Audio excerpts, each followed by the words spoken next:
Welcome to the Leader's Edge, where we celebrate leadership and shine a light on all the visionary leaders that are shaping our future.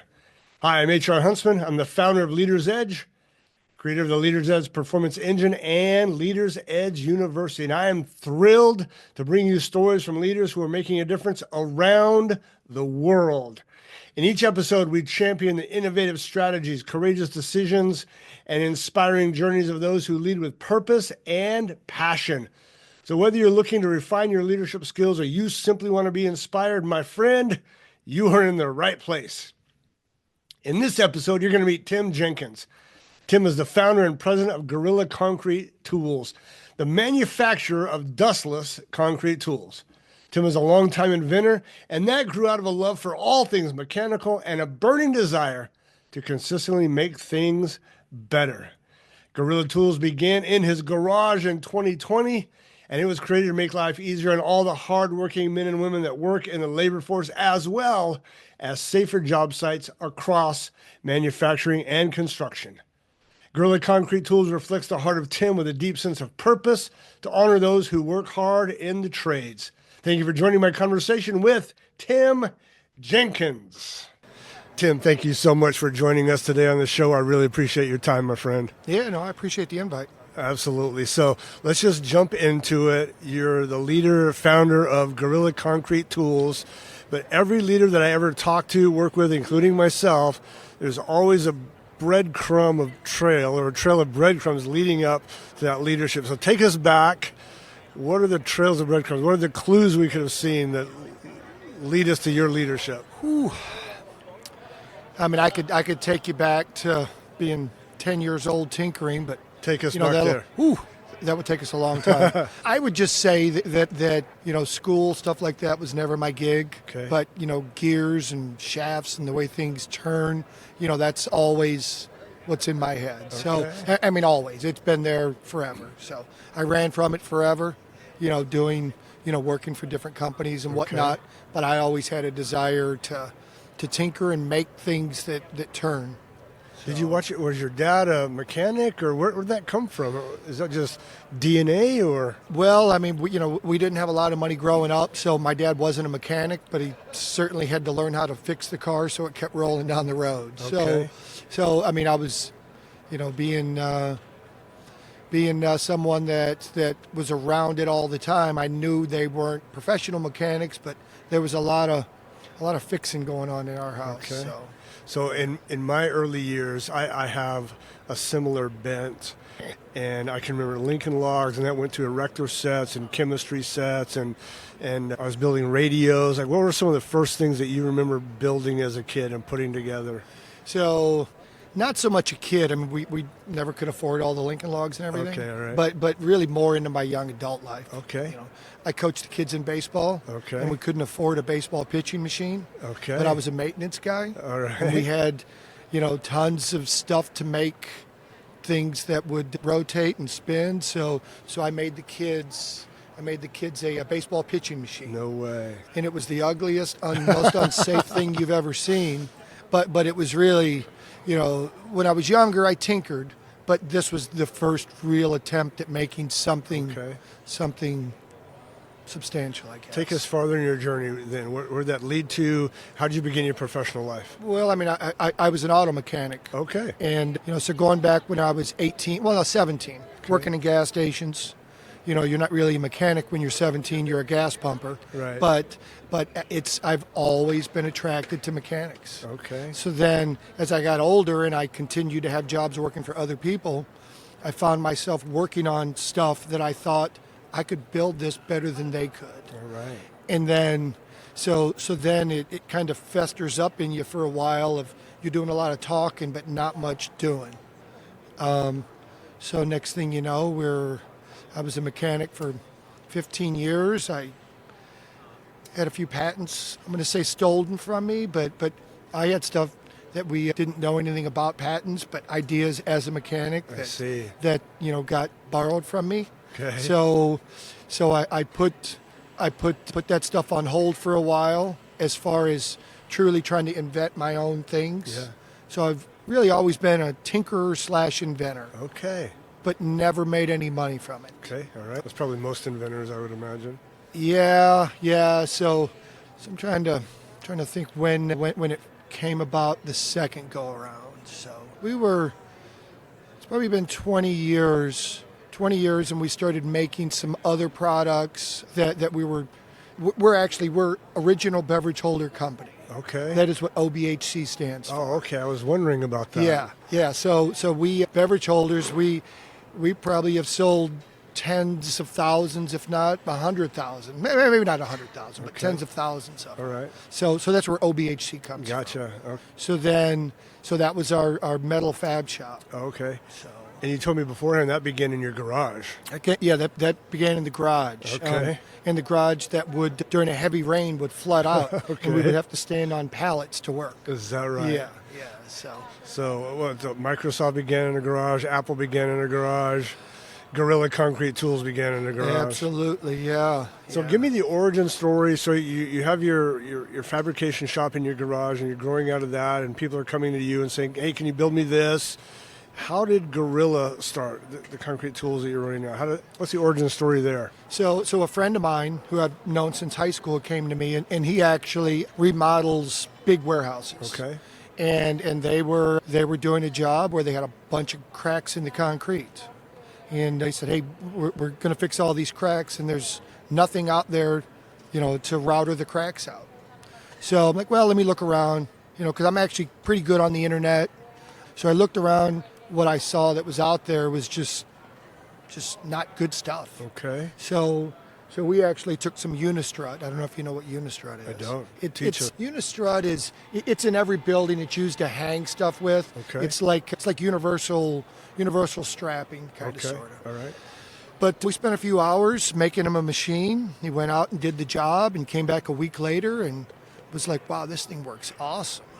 So he and I partnered up for a little while. Okay. But he was busy doing what he does, and I was like, wow, this is pretty nice. Maybe we can sell some of them.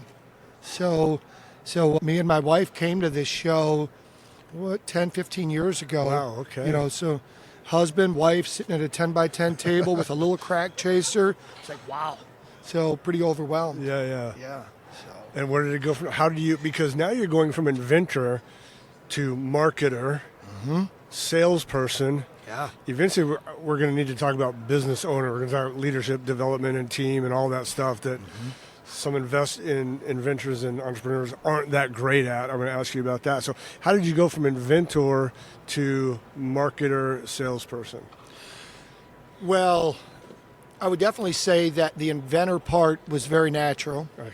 All the other aspects were it's a good thing we make a good product, because if we didn't make a good product, we'd still be flailing around. Okay, all right. In fact, I'll say that for as successful as we are now, if we were as good at all those other aspects, we'd probably be 5 times bigger than we are. Okay. Just because that's not where my juices flow. Gotcha. I like making stuff, but I also like to make money. Okay. And so you got to be able to sell it and market it once you make it. So Okay. it was it comes with the territory. Sure. So how well do you do then? Let's talk about this. And now we're getting into the leadership side.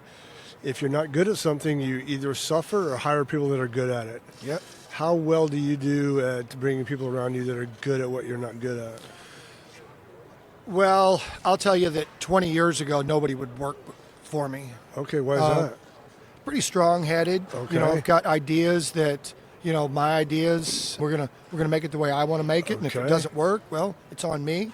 So when you talk about getting good at business, I'm not going to say I got good at business. I got older, and I learned how to, talk to people better. Okay. So it really just, as I got older, I learned that you don't always want to be the smartest guy in the room, but you also got to make sure that your decisions you live and die by. Right. So all the stuff that you're asking about now, I would say I'm right now getting into my stride with that stuff. Okay. So you're learning the leadership side, how to communicate, how to collaborate, all those things that good leaders have to do. Yeah. Because when you started 20 plus years ago, The workforce now is very different than when you started. Yeah. And if yeah. you don't evolve, you know this, Yeah. you're going to die. So from the standpoint of, treating people right and not overworking them, me being a mechanic, I definitely knew how not to treat people. Okay. So, I've always treated people with respect in that Gotcha. regard. Yeah. I'm just talking about more just the business, I get it. the day-to-day business stuff. Right. But treating people well, I just to backpedal, I've always treated them well, Okay. but not, I definitely know how to do it a lot better now. Good So, for you. yeah. Now, I know you're a family-run company. Oh, You yeah. work with 2 sons, I believe, and a daughter-in-law. Any more than that? So there's about 12 of us total, Wow. and that includes my wife, Okay. my daughter-in-law. They're not there. You're not going to see them on the website. And then as far as in the shop, yeah, my daughter-in-law is my office manager. My youngest son, Kyle, he's 32, I think. Okay. He's a mechanical engineer, Okay. and God bless him because I'm tough on engineers. Mechanics and engineers, they Oil and water. Yeah, they know how it should work, and I'll tell them how it's going to work. So my youngest son is a mechanical engineer who is my partner. Okay. My older son, he just came to work with us about a year ago. Gotcha. So it's great having him on. He's more like me, more mechanical. So it's nice having him on. Okay. And then I've got my sister, and then I've got my brother, I've got my nephew, and then I've got 3 other guys that work with us, and I've known all of them for 20 plus years. So I've got to ask the question all of my listeners are asking themselves right now. Many small businesses that we work with, many small businesses in the United States are family-run, family-owned. Give us the pros and cons. How do you pull this off? How do you take off the dad hat or the husband hat and put on the boss hat? And how do they take off the kid hat or the daughter-in-law hat? Talk to us about the balance and the boundaries there. So somebody that's truly a business leader will probably disagree with me on 95% of what I'm going to say. Okay, this should be good. But if I were to get rid of all my family members and just hire people on the street, I probably would have sold the business years ago. So nobody's going to argue with that. I don't think anybody's going to argue with that. Well, it's very hard. Yes. But part of what I like is, and it's a lot of pressure. Yep. But my family lives a good life. Yeah. And my brothers and sisters, they're treated well by me. Okay. So our Thanksgiving's tough. Oh my gosh, are they tough? Our just having dinner is tough sometimes. Wouldn't trade it for anything. Is it tough because it's hard to turn off the work faucet? Because we're family-owned business as well. Because we're always talking about strategy and next steps and what's going right. Or is it hard because boundaries are easily blurred? What's the hard part about it for you guys? Probably just understanding that at the end of the day, they're your family. So people say, when you're at work, you're going to treat everybody the same. It's not that I don't treat, non-family members well, but if you think I'm going to, yell at my sister and treat her like somebody I just hired off the street, I'm just not. Sure. Now, not that if I hired somebody off the street, I'd treat them poorly. Right. But you find yourself saying, well, that's my older sister. You got to treat her with respect. Yeah. And so I can't turn that switch off and on, Okay. because I know I'm surrounded by family, and, Right. and I chose to be surrounded by family. Let's talk about the company itself, Gorilla Concrete Tools. What's special about them? What's special about what you build? It shouldn't be special, but it is. I am a firm believer that the product you make, people say it's not personal. It's 100% personal. Okay, talk to us. And if somebody said, Tim, you can cheapen this product up and make a little more money, they have no idea who I am. Good. So, Love that. so for us, our products are truly, we look at our competitors, we see where they are doing poorly at, and we love it because it gives us so much, for what we do, if you really care about what you're doing, you could make our product. That's not to discount what I bring to the table, but we're doing what everybody else says they're doing. Okay, which is what? Which is make a product that's easy to operate, Okay. hard to break, Okay. simple to fix. Okay. If you hold that true to everything you do, you'll be successful. So I look at your marketing messaging around your products, and what jumps out to me, and I'm curious how close this is to your heart as a founder, is that you really focus on worker safety, worker health, breathing in the dust. Your tools are dustless, safety, lower back, all the toll that it takes working on concrete. Talk to us about the purpose behind your tools. So not just the tools, but the staff itself. 30 years ago, whenever I was, being a mechanic, field service mechanic, it was get the job done. You cut yourself, you hit, whatever. You bang yourself up. That part from day one, I didn't care about getting a product built. I cared about making sure that everybody making products for me left safe. Okay. So we're not in a rush. We're not curing cancer. Take your time. At the end of the day, if you're in a good mood, that means we did something right. Nice. The group. If you're flying out the door like most, places, the employees are looking at the watches. Right.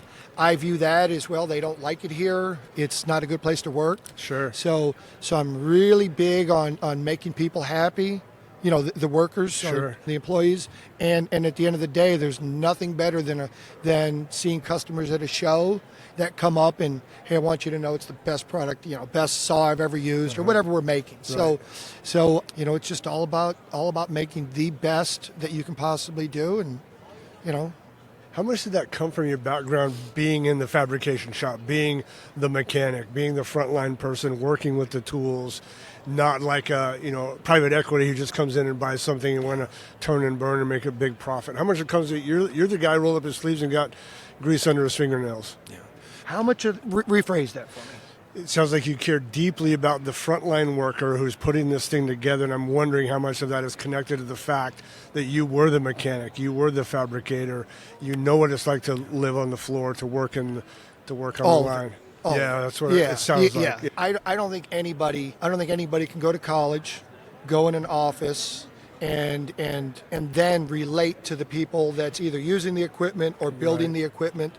And it's not a fault of anybody, but until you've been there, you just don't know. It sounds like you have a deep love for the end user who's using your tool and the person in your factory building your tool. Oh, yeah, because no question. You've done both. Yeah. And if I had to compromise any of those, either of those, I wouldn't be in business. Sounds like that. Yeah, I love that. They say, do the right thing and everything else will take care of itself. That's a little, there's a little more to it than that. Sure. But that is really, what I try to do is we are going to make the best product. We're going to take our time making it. The guy that buys it, we're going to treat him right if he has an issue. So it's really just, it's common sense. Yeah. But it's not very common. What's next for you? What new product line? What new branching out nationwide? What's this look like for you? So we're going to build a new building in the spring. Okay. We're busting at the seams. Congratulations. It sounds good until you got to pay for it. Says every business owner. So that being said, with the new building is going to help us a lot. But I'll tell you, new products. I would make a new product every week. But we've made a lot of new products over the years. Okay. So I said we're going to make one new product this year, and it's going to be our own vac system. Okay. Which we didn't really talk about it. My background was dust control. Right. So here I am making saws and everything, and the one thing that is my expertise I have never done. Interesting. So that's going to be our new product for this year. Good for is a you. vac system and it's not just going to be any vac. Yeah. It's going to be what people want, what they need, and so. But other than that, no, that's the new building this year, and working on that new product. That sounds that big. will. Yeah. So Good for you. It'll be good. I know we're bumping up against our time, so one final question. You're an entrepreneur. Let's say you were coaching someone who's just coming out of college or out of trade college, and they want to begin their own business. Or maybe they're sick of the corporate world and they want to jump in to start their own company. What advice would you give that young lady, that young man about starting your own company? You know, it's a cliche. You hear it all the time, but now here I am 20 years later, I do believe it. Surround yourself with positive people. Okay. Negativity will suck you into the trenches like there's no tomorrow. Right. So if you believe in yourself, start small, don't go in debt, be patient, and absolutely, my wife, she just retired. Yes, about a year ago. Nice. She was very supportive through the years. Yeah. Now things are good, but there were times where you got to go out and buy a piece of equipment or this or that, and your spouse.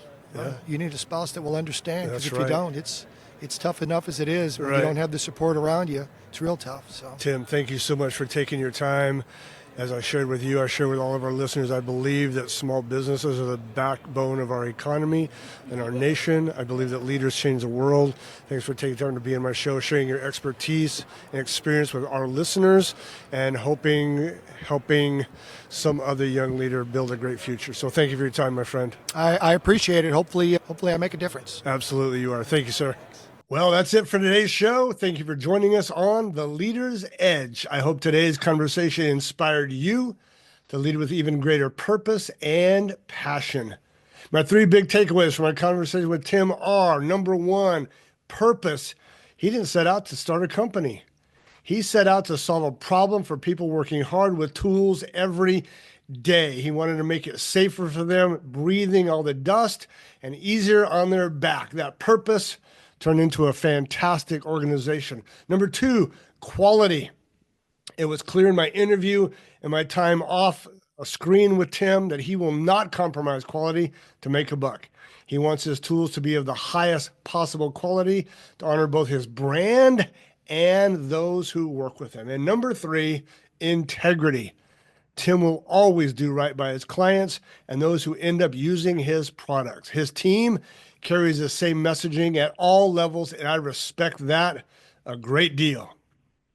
All right, listen, if you enjoyed this episode, don't forget to subscribe to our show, rate and review. I'd love a 5-star review on your favorite podcast platform. Your feedback helps us reach more leaders just like you. Stay connected with us on social media for behind-the-scenes content, leadership insights, and updates on future episodes. Don't forget to check us out at yourleadersedge.com and follow us at Leaders Edge Podcasts on all major platforms. Until next time, keep pushing boundaries, keep leading at the edge. I'm HR Huntsman, and we'll see you in the next episode. Bye-bye.